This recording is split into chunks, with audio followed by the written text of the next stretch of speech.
All of us know the joy of going to a wedding, a chance to celebrate dear friends and family.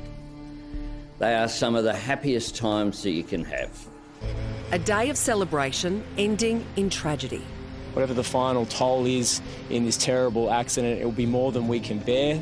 Major incident declared. We have a bus rollover, multiple patients. At a roundabout near the town of Greta in the New South Wales Hunter Valley, a wedding bus rolled on its side. We have multiple red and orange label patients.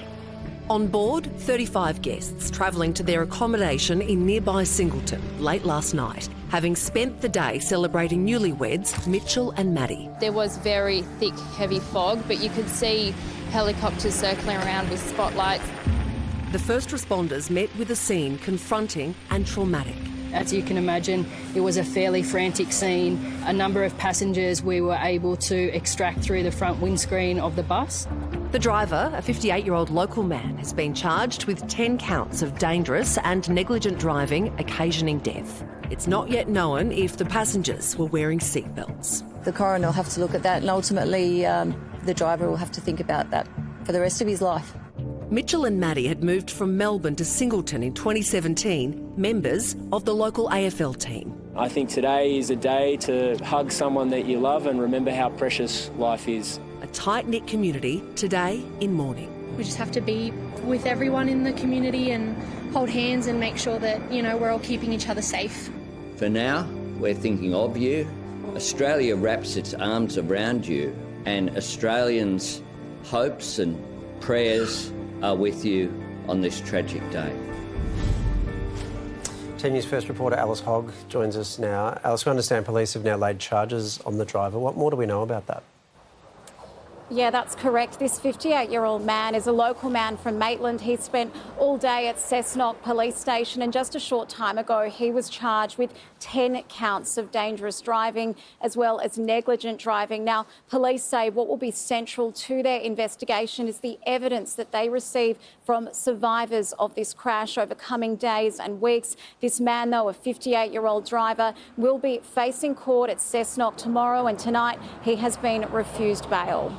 And just on that, emergency crew are now combing through the wreckage, which I imagine will be a really key part in this process. So what's the latest there?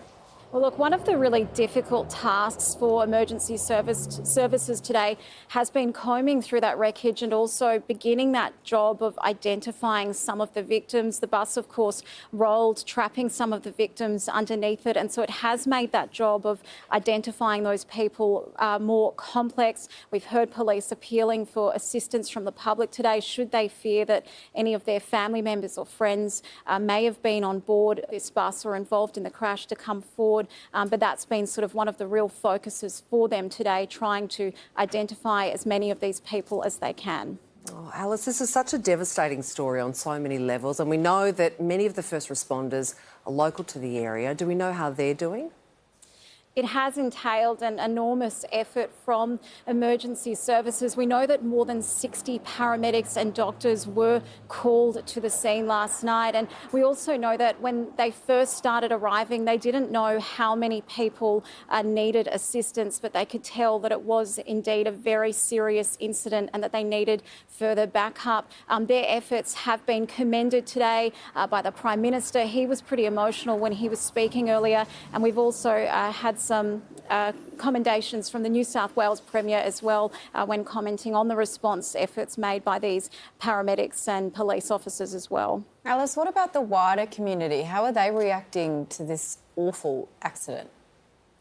Look, I think it's a really difficult one for anybody to comprehend, but it's obviously even harder for people who are closer to those involved. We've seen members of the bride and groom's AFL team gathering at their local clubhouse today, consoling one another as they await further information about their friends and fellow teammates who were among guests at this wedding. We've also seen members of the wider community expressing their shock and sadness as well. They've been leaving bunches of flowers near the scene of this crash, and we can only expect that those sorts of tributes will continue over the coming days.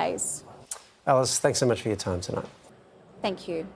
It's really hard to kind of know what to say. It's such a heartbreaking tragedy. I think for the community, the area of the Hunter Valley, it's a huge blow. There's a lot of vineyards. It's a big wedding hotspot. My first thought was like that could have, you know, like I've been to 6 weddings in the last 2 years doing the exact same thing, getting the bus back to your accommodation. It's such a horrible accident. You almost feel like it could be anyone. They're doing the right thing. They're getting a bus back late at night. It's and people from all over the country got presumably. So I didn't know this. I'm not familiar with that as a wedding spot, but yeah, well, it's a big place for love. That's where people get married, and right? not just for like the Hunter region. You know, for broader Sydney and New South Wales, it's a real hotspot, but the entire country. So it's. I really feel for the community. It's such a big dark hole. How could you not?